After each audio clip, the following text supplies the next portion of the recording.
Phone tapping కేసులో సాక్షిగా TPCC chief Mahesh Kumar Goud Jubilee Hills police స్టేషన్లో వాంగ్మూలం ఇచ్చారు. అనంతరం టీపీసీసీ చీఫ్ మీడియాతో మాట్లాడుతూ బీఆర్ఎస్ ప్రభుత్వంలో కాంగ్రెస్ నాయకుల ఫోన్లో ట్యాపింగ్ జరిగిందన్నారు. కాంగ్రెస్ పార్టీకి చెందిన వందలాది మంది నాయకుల ఫోన్లు చట్టానికి వ్యతిరేకంగా ట్యాప్ చేశారని మండిపడ్డారు. రాజకీయ నేతల ఫోన్లు ట్యాపింగ్ చేయడం ఏమైన చర్య అని విమర్శించారు. ఆనాడు సీఎం కేటీఆర్లు సిగ్గుతో తలవంచుకోవాలని వ్యాఖ్యలు చేశారు. ఏ రాజకీయ నేత పార్టీ ఉండకూడదని తామే శాశ్వతంగా ఉండాలని చెడు ఆలోచనతో ఫోన్ ట్యాపింగ్కు తెరలేపారని ఆగ్రహం వ్యక్తం చేశారు. తమ మూమెంట్స్ అన్నీ కూడా ట్రాక్ చేశారని మండిపడ్డారు. 2022 నుంచి కాంగ్రెస్ నాయకులు ఫోన్ ట్యాపింగ్ జరిగిందన్నారు.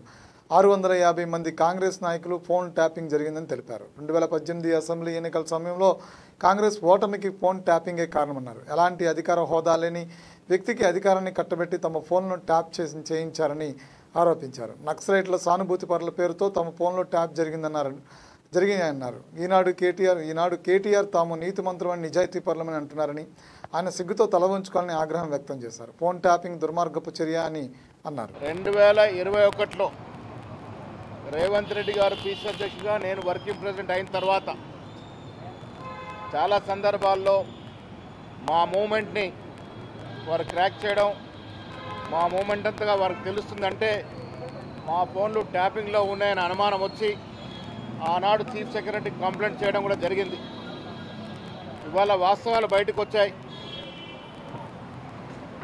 కొన్ని వేల కాంగ్రెస్ లీడర్ల యొక్క టెలిఫోన్లు చట్టానికి వ్యతిరేకంగా 1885 టెలిగ్రాఫ్ చట్టానికి తూట్టు పొరుసు దానికి వ్యతిరేకంగా ఒక ప్రజాస్వామ్యబద్ధంగా ఎన్నికైన ప్రభుత్వం ప్రజాప్రతినిధులు రాజకీయ నాయకుల యొక్క ఫోన్లు ట్యాప్ చేయడం అనేది హేయమైన చర్య, సిగ్గుతో తలవంచుకోవాల్సిన చర్య.